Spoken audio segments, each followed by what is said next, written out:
Justice JB. Pardiwala ने आज अपने फैसले में कई महत्वपूर्ण बातें कही हैं और आज उनके फैसले में जो उन्होंने कोट किए हैं, कई सुप्रीम कोर्ट के पुराने फैसलों को जो कोट किया है, आज मैं आपको कुछ पढ़कर सुनाना चाहता हूं। अपने फैसले में उन्होंने एक जगह कोट किया है सुप्रीम कोर्ट के पुराने फैसले को, जिसमें उन्होंने लिखा है, undoubtedly apart from the members of the scheduled castes and scheduled tribes there would be millions of other citizens who would also belong to the weaker sections. मतलब कि जरूरी नहीं कि शेड्यूल्ड कास्ट और शेड्यूल्ड ट्राइब के जो लोग हैं वो ही कमजोर वर्ग है, उनके अलावा भी लाखों ऐसे लोग होंगे, करोड़ों लोग होंगे जो कि इस वर्ग में नहीं आते, लेकिन वो भी कमजोर वर्ग कहलाते हैं और होंगे। इसके अलावा उन्होंने बी.आर. अंबेडकर को भी कोट किया है 19/11/1948 को, जब कॉन्स्टिट्यूएंट असेंबली में उन्होंने कहा था, constitution was committed to the principle of economic democracy as a complement to political democracy. ये उन्होंने यहां पर लिखा है। इसके अलावा एक और फैसले को उन्होंने कोट किया जिसमें लिखा गया था, once a class is considered as a backward class it should continue to be backward class for all times but all the same the government should not proceed on the basis. यानी एक बार अगर किसी वर्ग को backward class बता दिया गया तो जरूरी नहीं है कि वो वर्ग हमेशा ही कमजोर वर्ग बना रहेगा। Such an approach would defeat the very purpose of the reservation, because once a class reaches a stage of progress, which some modern writers call as take-off stage, then competition is necessary for their future progress. Government should always keep under review the question of reservation of seats, and only the classes which are really socially and educationally backward should be allowed to have the benefit of reservation. Reservation of seats should not be allowed to become a vested interest, जो कि ये हमारे देश में हो गया है, जिसमें ये कहा गया है इस फैसले में कि एक बार अगर किसी को कमजोर वर्ग की श्रेणी में ला दिया गया है तो जरूरी नहीं है कि वो जीवन भर कमजोर वर्ग की श्रेणी में रहे। बहुत बार ऐसा होता है कि किसी को आरक्षण मिला कमजोर वर्ग के लोगों को, और उसके बाद अब वो आर्थिक रूप से इतने संपन्न हो चुके हैं कि अब उन्हें ना तो कमजोर वर्ग में रखने की आवश्यकता है और ना ही उन्हें आरक्षण की आवश्यकता है, इसलिए अब वो कमजोर वर्ग में नहीं होने चाहिए और सरकार को इस तरह की चीजों को समय समय पर रिव्यू करते रहना चाहिए। सुप्रीम कोर्ट के इस फैसले का मतलब यह है कि हमारे देश में आर्थिक रूप से कमजोर वर्ग के लोगों को सरकारी नौकरियों और शिक्षण संस्थानों में अब 10% का आरक्षण मिलता रहेगा। इसके अलावा मौजूदा कानून के तहत अलग अलग राज्यों की सरकारों के पास यह अधिकार होगा कि वो प्राइवेट शिक्षण संस्थानों और प्राइवेट कॉलेजों में भी इस आरक्षण की व्यवस्था को लागू कर सके। यानी जरूरी नहीं है कि सिर्फ सरकारी कॉलेजों में ही आपको या सरकारी विश्वविद्यालयों में ही मिलेगा, जो प्राइवेट संस्थान हैं वहां पर भी अगर राज्य सरकार चाहे तो आरक्षण मिल सकता है।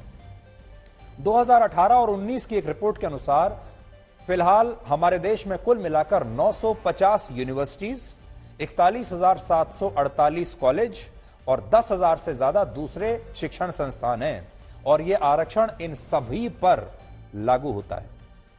हालांकि इसका मतलब यह बिल्कुल भी नहीं है कि यह आरक्षण सामान्य वर्ग के सभी छात्रों को मिलेगा, बल्कि इसके लिए कुछ शर्तें और नियम अलग से बनाए गए हैं। अब आप यह जानना चाहेंगे कि आर्थिक रूप से कमजोर, सामान्य वर्ग के आर्थिक रूप से कमजोर परिवारों की परिभाषा क्या है। तो सामान्य वर्ग के जिन परिवारों की सालाना आय यानी सालाना आमदनी पूरे परिवार की 8 लाख रुपए से कम है पूरे साल की, उन्हें इस आरक्षण का लाभ मिलेगा। उदाहरण के लिए अगर किसी परिवार में 2 लोग कमाते हैं लेकिन उन दोनों की सालाना आय 8 लाख रुपए से कम है तो उन्हें इस आरक्षण का लाभ मिल सकता है। लेकिन अगर परिवार की सालाना आय इससे ज्यादा है तो उसे कमजोर वर्ग में शामिल नहीं किया जाएगा। यहां पर परिवार शब्द का क्या मतलब है यह भी समझ लीजिए।